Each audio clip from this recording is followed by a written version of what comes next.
I kind of want to forget that I ever thought this was going to be a 5-star because I just feel like such a fool. So thank you if you sent me a message asking if I was okay. I'm not. Hello my friends, how are we doing? Welcome back to my channel. If you're new here, hello, my name is Bella. It's so lovely to meet you. I am so incredibly excited for this video because this is sort of like an update to a video that I made 5 months ago where I talked about all of the books that I thought would be 5 stars. Out of the 12 books that I mentioned in that video, I've read 10 of them. But out of the 10 books, how many of them were actually 5 stars? That's what I kind of want to talk about. I don't want to spoil it, but it's not a high number. So many of these books I thought would become 5 stars. I thought they were going to change the way that I look at the world, and it sort of did. It made me understand that having expectations only leads to disappointment. I just really want to talk about these books to you guys, but before we can, let's just address the elephant in the room, okay? You see it, I see it. There's no point ignoring it. Yes, I got new glasses. Yes, I look absolutely gorgeous, and it's all thanks to the sponsor of today's video, GlassesUSA.com. GlassesUSA.com is one of the biggest eyewear retailers in the United States, offering over 10,000 pairs of sunglasses and eyeglasses, including in-house brands as well as designer brands like Prada, Gucci, and Ray-Ban, at up to 70% off retail price. Shopping online is all fun and games until you start to get overwhelmed by the sheer amount of options that you have. So one of the things that I love about GlassesUSA.com is their virtual try-on tool. I used it to try on all of my frames and find the perfect pair for me. They also offer a risk-free shopping experience, free shipping and returns, 100% money-back guarantee within 14 days of your purchase. They are offering a crazy exclusive offer to my followers, my fellow simpers, so please make sure to check the links in my description below so that you don't miss out on these insane deals. Once again, thank you to GlassesUSA.com for sponsoring this video and making me look even more gorgeous than usual. And without further ado, let's get into the books that I thought would be 5 stars but ended up just surprising me in a very negative way. I've organized all of the books from lowest rated to highest rated, so let's just get started with the books that I gave 3 stars. Looking at this book, it brings back all of my dashed expectations, hopes, and dreams, and it's kind of hard to talk about it and just remember that I thought this was going to be a 5-star, but it ended up being a 3-star, and that is An Arrow to the Moon, written by Emily X. Arpan. I love The Astonishing Color of After, which is Emily X. Arpan's debut novel, so when I heard that after like 3 or 4 years, Emily X. Arpan was coming out with a new book, I was just so incredibly excited. I had so many expectations, of course, because The Astonishing Color of After made me feel so many emotions. It made me go through so much in the best possible way, and I thought I would have the same experience with An Arrow to the Moon.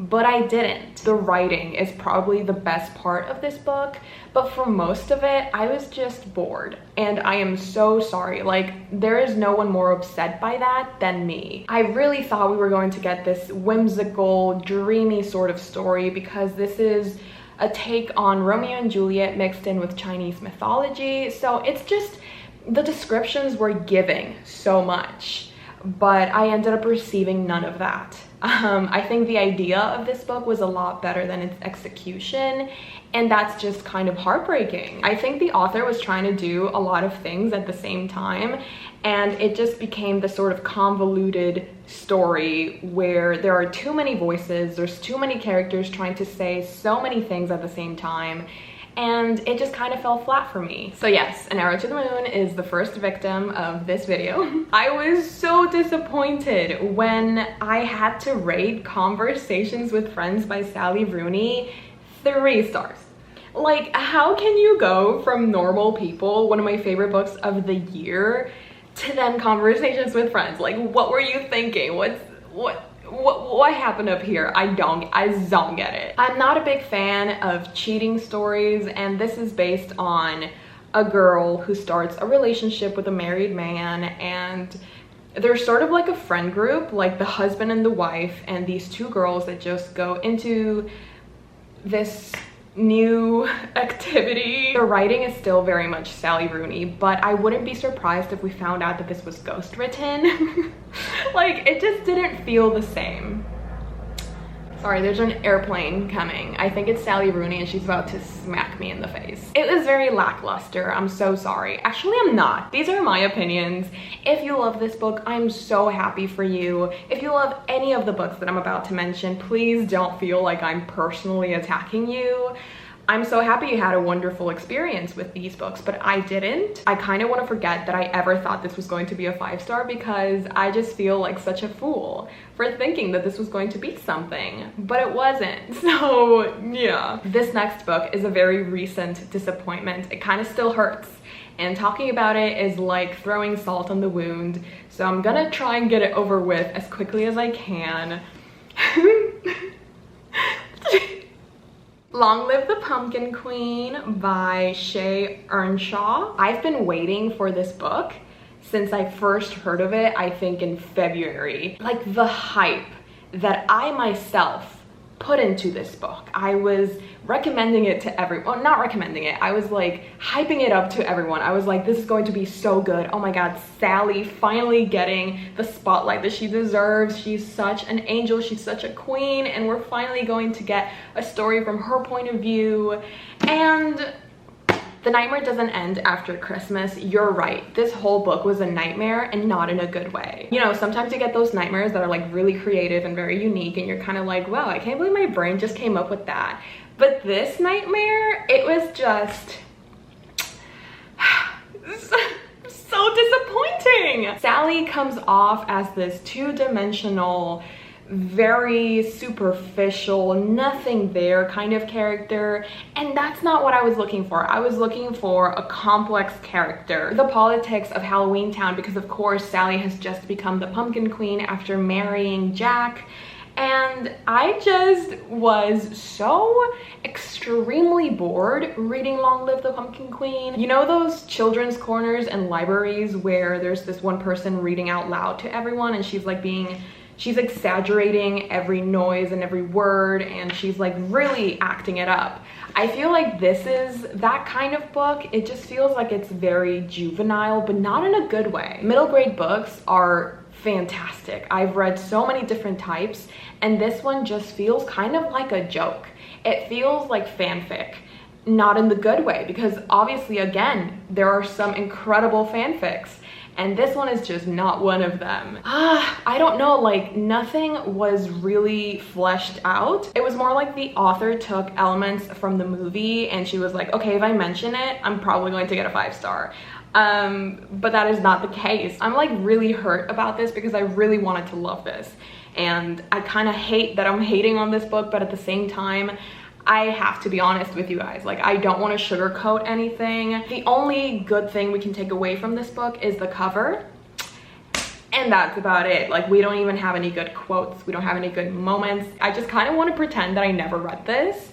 So let's move on. Next up, we have a book that I rated 3.5 stars, and that is The American Roommate Experiment, written by Elena Armas. This is the sequel to The Spanish Love Deception, and we're following Catalina's best friend and Catalina's cousin. We have some forced proximity. We have the one-bed trope. We have fake dating. I did enjoy this. There are some swoon-worthy moments, but sometimes I was kind of like thrust out of the book because one thing I didn't really particularly enjoy is the fact that Rosie is sort of turned on whenever Lucas speaks Spanish. Lucas is just literally talking about food.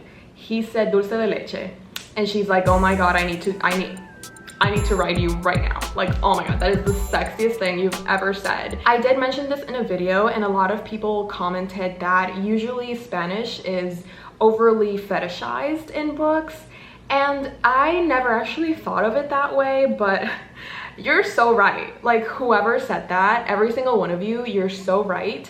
And I can't believe it took me this long to realize that, but Rosie being turned on by Lucas talking about food, I didn't really like that. And it's so weird considering Elena Armas is a Spanish author, so you'd think that she wouldn't, you know, do that, but she did, and that kind of took me out of the story a little bit. Rosie also isn't my favorite character to read from. I did enjoy Lucas's chapters, like from his point of view, and overall I did enjoy the book, but it definitely didn't hit as good as the Spanish Love Deception. So there we go. Moving on to the books that I rated 4 stars. First up, we have a manga here, and it is Love Sickness, written by Junji Ito. Look at her, she is gorgeous. I did think it was going to be a 5-star, but there are just some stories in here that didn't really do it for me. The illustrations, of course, they hit every time. Like, it's giving gory, it's giving horrifying, it's giving trauma, but there are just some stories that I didn't really connect with. They were a bit boring. They didn't hit the spot that I was looking to be hit. It was enjoyable, but you know, nothing that I would write home about too. So there we go. This next one, hey, we have a good one. It wasn't a 5-star, but I'm actually really happy with this book because I just really enjoyed it.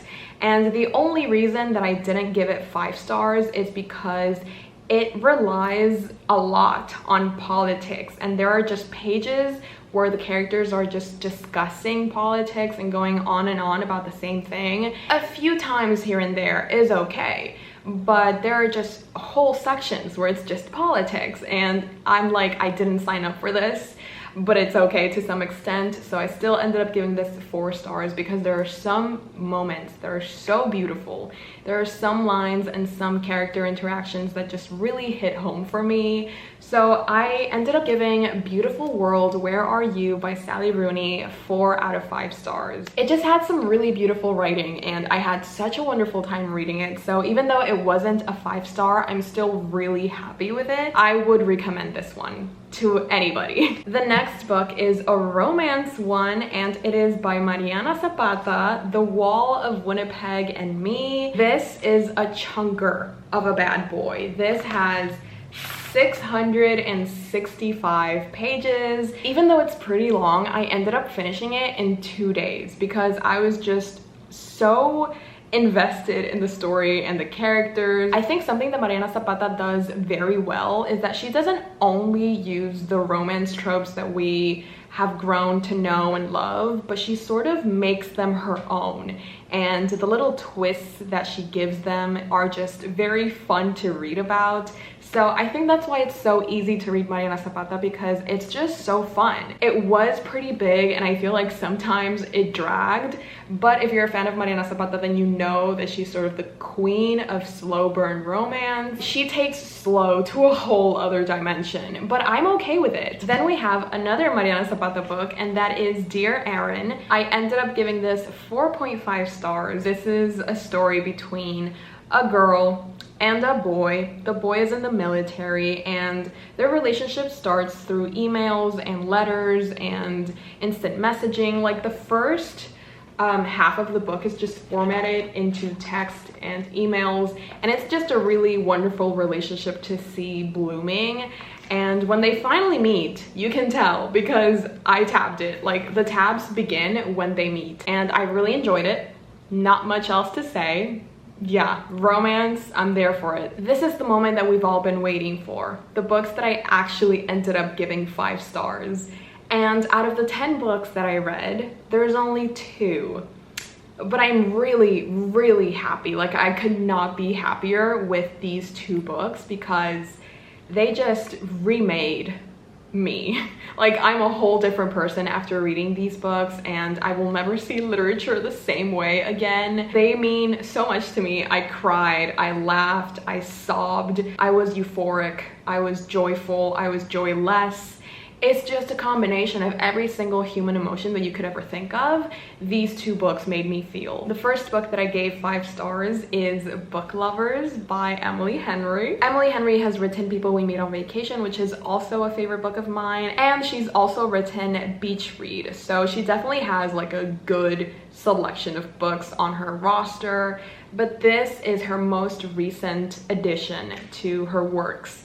And this is by far the best book of Emily Henry, and definitely one of my favorite romance books. I really wish I could be eloquent when it comes to the books that I love, but there's just something about loving a book so much that leaves you speechless, over the edge. I'm just breathless. Book Lovers is a love story between a literary agent, Nora, and an editor called Charlie. Of course, they hate each other. They are disgusted by each other. They are so different that they're always just constantly clashing. But now they have to work together because they got a deal on this book, and it's this whole thing, and yeah, it's just wonderful. It's amazing, it's fantastic, and I'm never going to shut up about Book Lovers. I would recommend this to literally every single human being that I will ever meet on this earth. Yeah, it's fantastic. I loved it. Yeah, I'm still on the fence about completely like owning up to this title, but this next book is probably going to be my favorite book of 2022, like #1 spot. And that is Babel by R.F. Kuang, or Babel if you're feeling fancy. Look at this.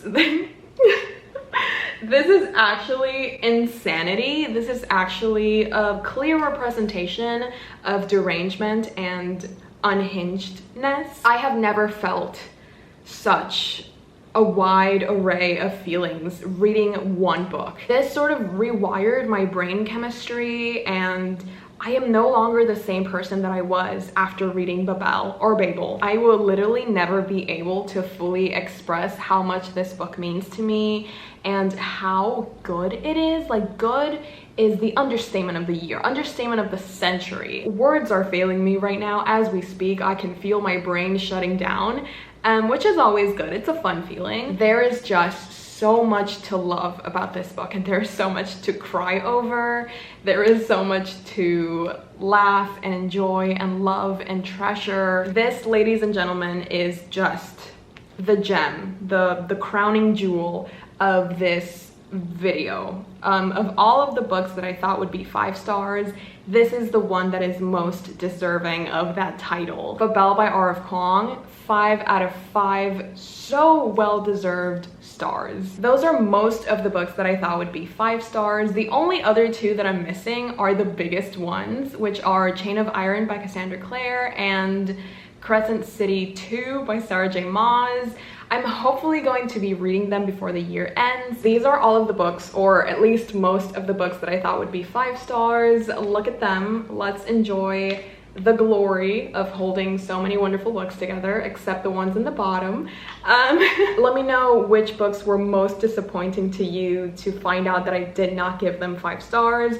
I know that a lot of you, when you first saw my Goodreads rating of Long Live the Pumpkin Queen, you sent me your condolences, and I really appreciate that. Like, I needed the support at that point.